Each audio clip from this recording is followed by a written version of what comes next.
लीजिए जनाब, था जिसका इंतजार वो शाहकार आ गया। और कई वीडियोस पहले हम उस ऑप्टिमल लाइन की तलाश में निकले थे जो कम से कम स्क्वायर डिस्टेंस करे इन पॉइंट्स के साथ। और ये वीडियो बस यूं समझ लीजिए कि हम जो कहते हैं एक आंच की कसर, जो पिछली वीडियो के अख्ताम पर रह गई थी, हम उस एक आंच की कसर को पूरी करने जा रहे हैं। अब ये देखिए, हमने कहा था कि ये दोनों के दोनों पॉइंट्स एक्स बार वाई बार और एक्स स्क्वायर बार एक्स बार और एक्स वाई बार और एक्स बार, ये पॉइंट्स हैं, ये इसके ऊपर मौजूद हैं। और अब हमें इसे सॉल्व करना है एम और बी की वैल्यूज के लिए, जो कि हमारे पास जाहिर बात है हमें उनकी ऑप्टिमल वैल्यूज चाहिए ताकि स्क्वायर डिस्टेंस मिनिमाइज हो जाए। अब एक बार फिर मैं इस इक्वेशन को रीराइट कर रहा हूं, M X square B M X square. मेरा ख्याल ये कि मैं थोड़ा सा इसका एक कदम पीछे हो जाऊं।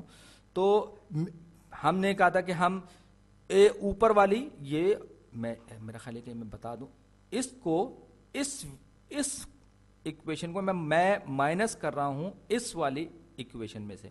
यानी कि ऊपर वाली जो थी वो तो जाहिर बात है इसी के तीसरी जो है वो इसकी पहली की बदली हुई शक्ल, तो ये हो जाएगा एम एक्स बार माइनस एक्स स्क्वायर बार, और फिर ये इस तरह हमारे पास आ गया। b माइनस बी सिफर मेरे पास आ जाएगा, तो ये खत्म हो जाएगा b, और मेरे पास क्या आ जाएगा अब y माइनस एक्स वाई बार और x ओवर x। तो ये जो है, अगर आप देखें यहां पर b से आजाद हो गई है ये इक्वेशन, तो मेरे पास m की जो वैल्यू होगी वो किसके बराबर होगी?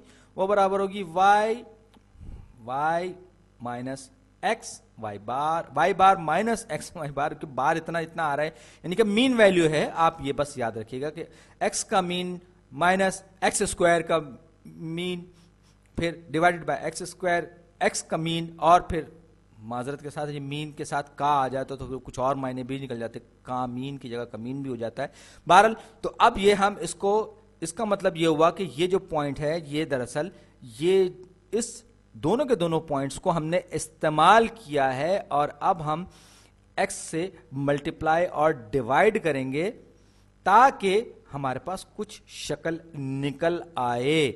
और क्योंकि अब ये सीधी सीधी मैथमेटिकल मैनिपुलेशन है, तो x बार वाई बार इसको मैंने मल्टीप्लाई किया और माइनस ये x इससे कैंसिल आउट हो जाएगा, तो ये जाएगा x वाई बार एक्स वाई का मीन। उसी के बाद x को मैं जब इससे मल्टीप्लाई करूंगा तो ये x बार का स्क्वायर, याद रखिए ये मैंने x का मीन लिया, उस मीन को स्क्वायर किया है, x के स्क्वायर वैल्यूज लेकर उनको मीन नहीं किया, याद रखिएगा ये फर्क है।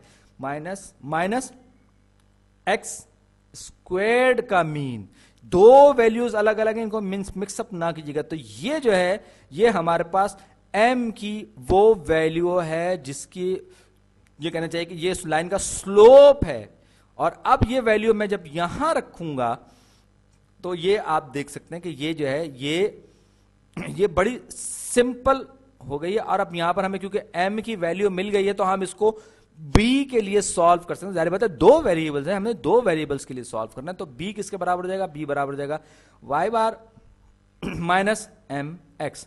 तो अब मैं जब यहां पर m की वैल्यू रखूंगा, क्योंकि मैंने m की वैल्यू मालूम कर ली है इस सूरत में, तो अब m जो है m की वैल्यू मैं यहां पर रखूंगा ताकि हम b मालूम कर ले। बहरहाल आप चाहें तो आप इसको खुद भी कर सकते हैं और एक बड़ा सारा फार्मूला आपके सामने आएगा। तो ये जो है b जो है y बार माइनस एम एक्स बार, ये भी बहुत आसान है, और m जो है वो हमारे पास इसकी वैल्यू बहरहाल आ गई है। और अगली वीडियो में मैं कुछ प्रॉब्लम्स भी करूंगा इस बारे में, और ये जो है हमारे पास बेस्ट फिटिंग लाइन का एंड फार्मूला या एंड रिजल्ट हमें मिल गया है।